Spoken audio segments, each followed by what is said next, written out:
우리들의 마음 가운데는 자아나 혹은 밖의 사물에 대해서 집착이나 탐욕, 성냄, 질투, 교만심, 거짓 등등의 번뇌가 있습니다. 이러한 번뇌가 바른 지혜 활동을 방해하고 또한 이러한 번뇌가 있는 한 반야의 자응은 충분히 발휘되지가 않습니다. 이러한 까닭에 번뇌의 힘을 약화시키고 마침내는 없애기 위한 노력이 필요한데 이것이 바로 수행이라고 하는 것입니다. 때문에 수행의 실천은 반야와 하나로 결합되어 있고 이렇게 수행력에 근거한 지혜가 있을 때 비로소 반야지가 되는 것입니다. 반야지란 이처럼 아주 심원한 그런 지혜입니다. 그러나 우리 모두는 태어나면서부터 어느 정도 이 지혜를 갖추고 있다고 보면 됩니다. 비록 사실을 깨닫는 것이 반야지이기는 하지만은 그 지혜는 우리들에게 태어나면서부터 이미 갖추어져 있는 것이고 말을 알지 못하는 어떤 그 어린 아이에게도 갖추어져 있다고 하는 사실입니다. 이런 의미에서 보면은 오히려 우리 마음의 본성이 반야지다 이렇게 해도 좋을 것입니다. 왜냐하면은 반야지라고 하는 것은 있는 그대로 하문을 보면 여실입니다. 있는 그대로 사물을 안다, 지 이런 것이기 때문입니다. 때문에 이것을 본다라고도 합니다. 여기에서 우리들은 안다는 것과 본다는 것의 차이를 발견하게 됩니다. 즉 우리들이 무엇을 안다고 할 때 그 안다라고 하는 마음의 자웅에는 내 주관의 행위가 들어오기가 쉽습니다. 어떤 행위가 들어오면은 우리들의 이해가 삐뚤어지게 돼가지고 올바른 이해가 되지 못하는 수가 있죠. 이것에 비해서 본다라고 하는 것은 거울에 사물이 비친 것처럼 행위가 들어올 여지가 없어져서 사물을 있는 그대로 아는 점이 강합니다. 때문에 반야를 여실지결이라고 말하기도 합니다. 이제 한 가지 예를 들어보겠습니다. 가령 여기에 한 부인이 있다고 합시다. 자, 남편의 입장에서 보면은 그 부인은 여보라고 부르는 아주 사랑스러운 사람임에 틀림이 없을 것입니다. 그러나 시어머니 입장에서 보면은 며느리라고 부르는 그런 다소 경쟁 상태, 때로는 미움의 대상인 그런 사람일 수도 있습니다. 그러나 파출부의 입장에서 보면은 여느 주인과 다름없는 주인 아주머니에 불과한 것입니다.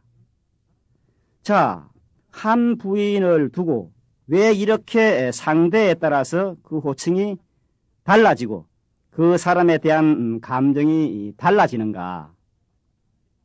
그것은 각자가 그 부인을 있는 그대로 보지 못하고 여러 가지 관섭이라든가 자기 감정을 거기에 내재시켜서 알려하고 있기 때문일 것입니다. 여기에서 그 부인에 대한 어떤 그 좋지 못한 감정이 있을 때는 고통을 느끼고 그 반대일 경우에는 기쁨이 생기는 것입니다. 그러나 반야지의 입장에서는 그 부인을 있는 그대로 보는 것입니다. 이 지혜는 인간의 우리 마음의 본성이라고 볼 수 있습니다. 그러나 우리들 범부에게는 위에서 밝힌 것처럼 여러 가지 번뇌가 있고 이것이 여실하게 사물을 보려고 하는 반야의 작용을 방해합니다. 따라서 수행에 의해 번뇌의 힘을 약화시키고 선정을 닦아서 반야의 힘을 강하게 하는 것이 필요합니다. 바로 불교 수행의 목적이 고통을 여의고 열반의 즐거움을 정득하는 데 뭐 있으면 재론할 필요가 없겠습니다만은, 자, 이 고통이 어디에서부터 왔는가? 바로 이 사실을 사실대로 알지 못한 데서 기인한 것입니다. 자, 그렇다면 고통을 여의는 방법은 자명하게 드러납니다. 곧 반야지를 정득하는 것입니다. 자, 세 번째로 반야 바람일다 할 때 바람일다라는 말에 관해서 살펴보겠습니다. 바람일다라는 말 역시 산스크리트어로 빠라미타를 음력한 말입니다. 구마라섭은 이것을 바람일이라 이렇게 번역하고 있는데요. 이 말은 크게 나누어서 두 종류의 해석이 있습니다. 첫째는 최고의라는 의미를 부여하는 형용사 빠라마에서 파생하는 말인 빠라미에 상태를 나타내는 전미사 타가 더해져서 된 어떤 그 추상명사로서 극치, 완성, 성취를 의미하고 있습니다. 따라서 이 첫 번째 해석에 의하면은 반야 바라밀다는 지혜의 완성 또는 극치의 지혜라고 번역할 수가 있습니다.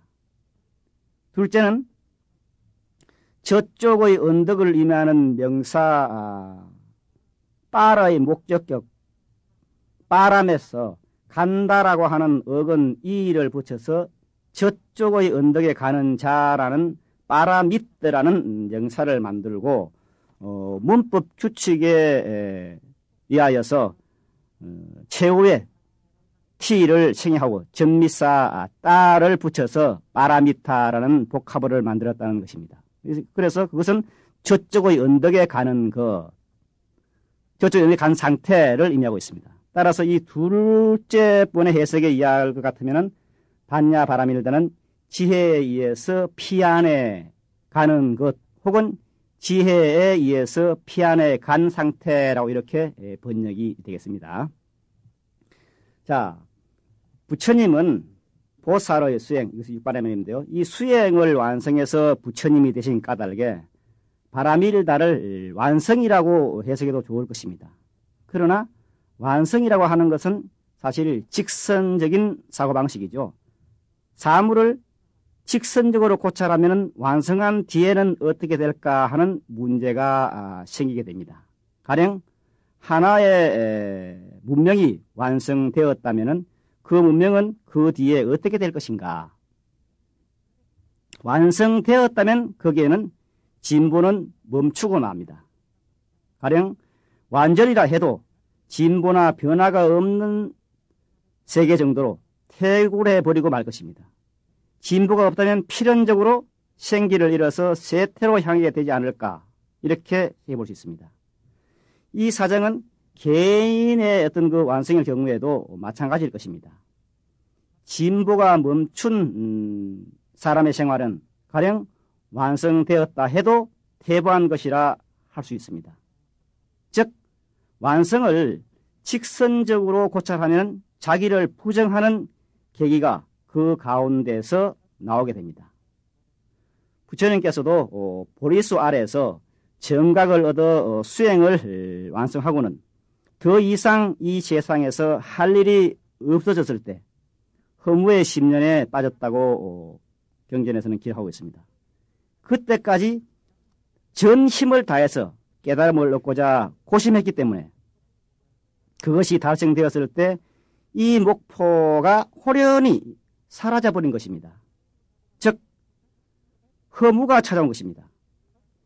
그래서 그대로 열반에 들여오고 하셨다고 합니다. 그러나 부처님께서는 중생을 교화하는 것으로 생각을 바꿔가지고 바로 다섯 비구에게 설법하기 위해서 녹양으로 향하십니다. 장장 우리리서 보면 700리가 넘는 그 길을 향하신 것이죠. 즉 부처님께서는 완성을 얻은 후에 입장을 바꾼 것입니다. 다시 말해서 중생교화라는 것이 없을 때 부처님이 해야 할 일은 아직 완성되지 못한 것입니다. 여기서 우리들은 중생의 수가 무량무변하기 때문에 우리들을 깨달음으로 인도하는 행도 한이 없음을 알게 됩니다. 이렇게 반야바라밀이라는 말을 바라밀다라는 말을 직선적인 완성이라고 이해하면은 모순에 떨어지기 때문에 바라밀다라는 말은 완성의 의미이긴 하지만은 그러나 완성 그대로 어디까지라도 나아가는 것 같은, 즉 완성이 없는 완성, 이렇게 생각하지 않으면 안 되게 되어 있는 것입니다. 여기에서 무한히 향상되어가는 원상을 순환하는 것 같은 수행이 생기게 되는 겁니다. 사실 원상이라 하는 것은 돌아가면 돌아갈수록 계속 제자리에 오게 되죠. 그렇지만 행하는 그 자체는 있게 되는 것입니다. 그래서 우리의 수행이 바로 그러한 것이라고 하는 겁니다. 자, 앞에서 말씀드린 것처럼 바라밀다를 대지도론에서는 도피안이라고 해석하고 있습니다. 자, 이런 도피안이라는 설이 나타난 것도 바로 지금 말씀드린 완성이라는 해석에 만족하지 못하기 때문이 아닌가 여겨집니다. 깨달음의 세계를 피안이라고 부르는 것은 원시 불교에서도 오래 전부터 말하고 있었던 것입니다. 이처럼 미혹의 차 안에서 깨달음의 피안으로 수행에 의해서 걷는다는 생각은 오래전부터 있었기 때문에 대지도론에서 이것을 바라밀다에 적용해서 해석한 것이 이 도피안의 해석이라고 이렇게 생각하시면 되겠습니다. 그 다음 네 번째로 반야바라밀다 심경할 때 심에 관해서 말씀드리겠습니다. 지금까지 설명한 마하, 반야, 바라밀다라는 요 세 말은 산스크리트를 음력한 말이죠. 즉 소리 나는 대로 적은 말입니다. 그런데 지금 살펴볼 이 마음심자, 심은 산스크리트 허리다야라는 말을 그 뜻으로 번역해서 의역한 그런 것입니다. 그러나 심이라는 말 역시 한자인 까닭에 이 말만으로는 범어의 허리다야가 가지고 있는 온전한 의미를 잘 알 수가 없습니다. 왜냐하면 심이라는 글자에서 우리들은 일반적으로 마음을 생각합니다. 그러나 허리다야라는 단어에는 마음과는 조금 거리가 있기 때문입니다. 반야심경에는 자세히 보면은 심자가 두 번 나옵니다. 이 마음 심자가. 지금 설명하고 있는 제목상의 심자와 경문에 있는 심무가에 할 때의 심, 이 두 자입니다. 그러나 한자로서는 동일한 심자에도 불구하고 두 글자는 각기 다른 산스크리트의 번역으로 사용되고 있습니다. 제목상의 심자는 지금 말씀드린 것처럼 허리다야의 역어입니다. 그러나 경문에 심무가에 할 때 그 경문의 심자는 찌따의 역어입니다. 그런데 이 찌따라는 말이 우리들이 생각하는 그 마음의 의미를 가지고 있습니다. 보통 불교에서 심의식 이렇게 할 때 요 심의식과 병에서 사용하는 그런 경우도 있지만은 심리적인 마음을 가리키는 그런 말로 바로 이 찌따가 사용되고 있습니다. 자, 그렇다면은 제목상의 심인 허리다야는 무슨 뜻을 가지고 있는가? 이것은 심장이라는 의미입니다. 한역에서 육체적인 심장을 마음과 같이 심이라는 말로 번역한 것은 불교에서 마음과 육체를 구별하지 않고 양자를 같은 입장에서 이해한 것에 관계가 있는지도 물론 모르겠습니다. 여하튼 제목상의 심은 심장의 의미를 가지고 있습니다. 그러나 지금의 경우 이 말은 비유적으로 사용되고 있다, 이렇게 말씀드릴 수 있습니다. 즉 가장 중요한 핵심을 심장이란 말로 비유해서 표현했다고 할 수 있다는 것입니다.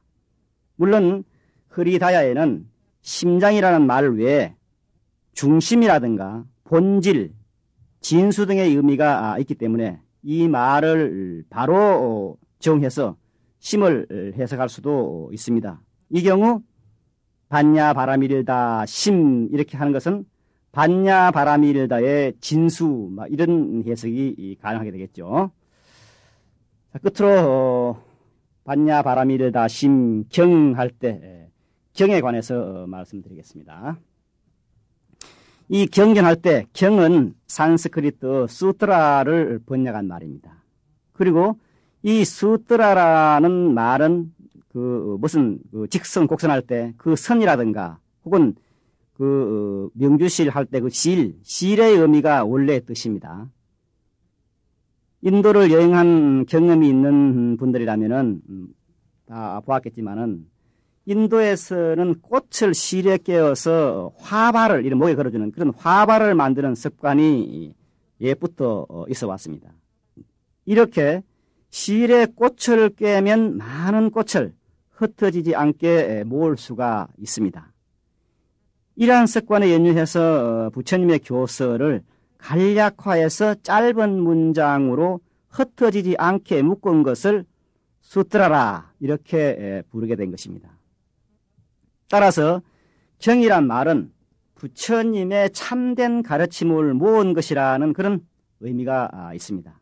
그렇다면 경, 즉 부처님의 참된 가르침은 어떤 것을 모아두었는가? 잡아비담 심론에서는 경에 5가지 의미가 있다고 이렇게 전제를 하고 이것을 이렇게 설명을 하고 있습니다. 한번 읽어드리겠습니다. 첫째는 출생이다. 이 말은 경전이 뛰어난 의미를 세상에 출생시킨다는 것이다. 둘째는 천룡이다. 경전에서 나온 의미는 마치 샘물처럼 다할 수가 없다는 것이다. 세 번째는 현시다. 영원히 변하지 않는 진리를 나타내 보인다는 뜻이다. 네 번째는 성묵이다. 경은 옳고 그름을 판별하는 기준이 된다는 것이다. 그리고 마지막 5번째가 결말이다. 마치 꽃을 실에 깨듯이 교법을 엮어 두었다는 의미다. 자, 우리가 독송하는 반야심경을 번역한 분을 경에서는 삼장법사 현장이라고 적고 있습니다.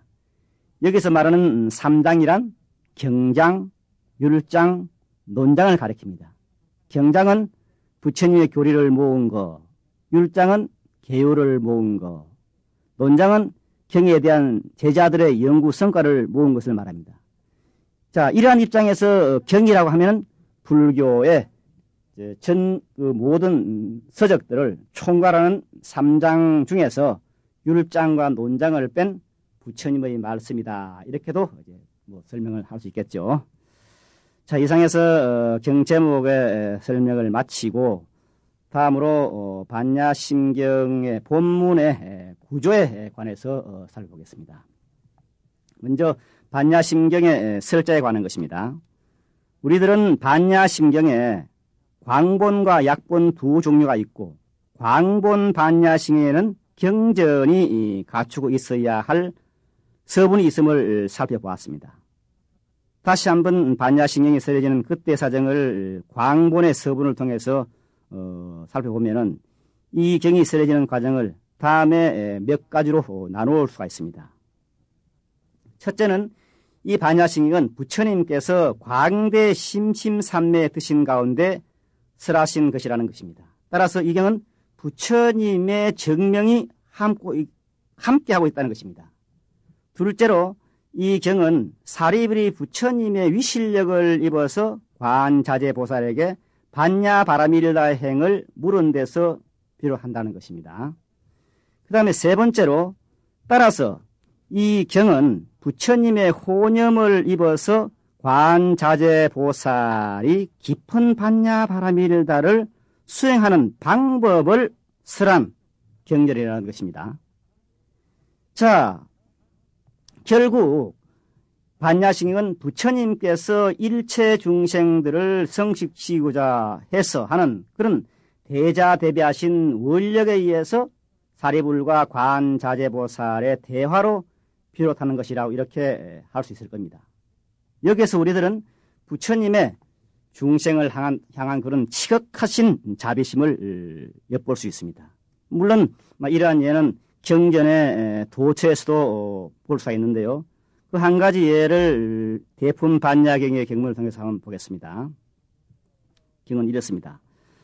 부처님께서 사리불에게 말씀하셨다. 사리불아, 선남자 선여인은 항상 자신이 깊은 반야바라미를 글로 쓰고 내지 수행함이 시방제불의 위실력에 의한 것이라고 생각해야 한다. 사리불이 부처님께 말씀드렸다. 세존이시여 그렇다면 선남자 선여인이 깊은 반야바라미를 글로 쓰고 내지 수행함은 이것이 부처님의 위실력 때문이고 사람은 마땅히 제불의 옹호를 받고 있다고 알아야 하겠습니까? 부처님께서 말씀하셨다. 그렇다. 사리불아, 만약 어떤 선남자 선여인이 깊은 반야바라미를 글로 쓰고 내지 수행함은 이 모두가 부처님의 위실력 때문이고 제불의 홍호를 받고 있기 때문이니라. 자, 이건 대품반야경 문지품 제45의 한 부분인데요. 역시 부처님께서 일체 중생들을 성식시고자 하는 그런 대자대비한 원력, 중생을 향한 지극하신 자비심을 엿볼 수 있는 그러한 부분이라고 말씀드릴 수 있습니다. 그 다음에 두 번째로 이 반야심경, 우리들이 지금 공부하고 있는 이 반야심경이 정종분밖에 없으니까 요 정종분 자체의 어떤 그 구조, 여기에 대해서 잠시 살펴보겠습니다. 이미 설명해 드린 것처럼 우리들이 독송하는 약본의 반야심경에는 본론이라고 할 수 있는 정종분만이 남아 있습니다. 그리고 이 정종분에 국한해서 보면은 광본과 약본의 분량이나 내용에 큰 차이는 없습니다. 즉 지금 지금까지 말씀드린 것을 다시 부연해 설명드리자면은 반야심경에는 약본과 광본이 있는데 지금 광본에는 서분과 유통분이 있고 약본에는 없는데 요 약본과 광본의 차이는 서분과 유통분이 있느냐 없느냐의 차이지 정조분 그 자체, 즉 광본에 있는 정종분이나 약본 그 자체에 남아있는 정종분은 사실은 내용상에 7종류의 번역본 가운데 그 내용상에 별반 차이가 없다는 것입니다. 또한 이 반야심경이라는 경전이 아주 짧기 때문에 정종분을 다시 이제 구조적으로 세밀하게 구분 짓기란 그렇게 용이한 것이 아닙니다. 사실 유마경이나 화엄경이나 법화경이나 이런 경전들은 학자들이 많은 이 경전의 그 정종분이 어떤 구조를 가지고 있느냐, 그리고 그 구조 가운데서 그 하나하나의 구조에서 주안점이 무엇인가 하는 이런 것을 아주 세밀하게 이렇게 해석을 가하고 있습니다. 그러나 반야심경은 이것이 짧기 때문에 그러한 것이 좀 쉽지는 않습니다. 그러나 전혀 그런 구조가 없는 것은 아닙니다. 그래서 고래로 몇몇의 그 반야심경 주석가들이 나름대로 정종분의 구조를 밝히고 있는 것도 사실이기 때문에 저도 역시 그 중에 한 학설에 의거해서 이것을 입이분, 파사분, 공능분, 총결분 이렇게 4분으로 4분으로 나누어서 지금부터 설명을 드릴까 그렇게 생각을 합니다. 먼저 범위를 보면은 1위분이라고 하면은 관자재보살, 보통 우리가 알다시피 반야신경은 관자재보살이 되니까요. 이 관자재보살에서 도일체 고액, 즉 사립을 앞에까지 도일체 고액까지의 25글자. 요 25글자가 1위분인데 경전의 대의를 밝히고 있는 그런 부분이라고 보면 되겠습니다. 그 다음에 파사부는 도일체곡 다음, 즉 사리자부터 책부리공 이렇게 시작해서부터 나중에 저 뒤에 나오는 이무소득고까지 이 부분이 파사벌이다. 즉 삿된 것을 파한 그런 벌이다. 이렇게 보면 되고요. 그 다음에 세 번째 공능분이라 하는 것은 보리살타에서부터 고득 안욕따라 삼약 삼보리까지입니다. 그리고 마지막 네 번째가 총결분인데 이것은 고지반야 바라밀다에서 끝까지 즉 아제아제 바라아제 바라승 아제 모지사바까지가 되겠습니다.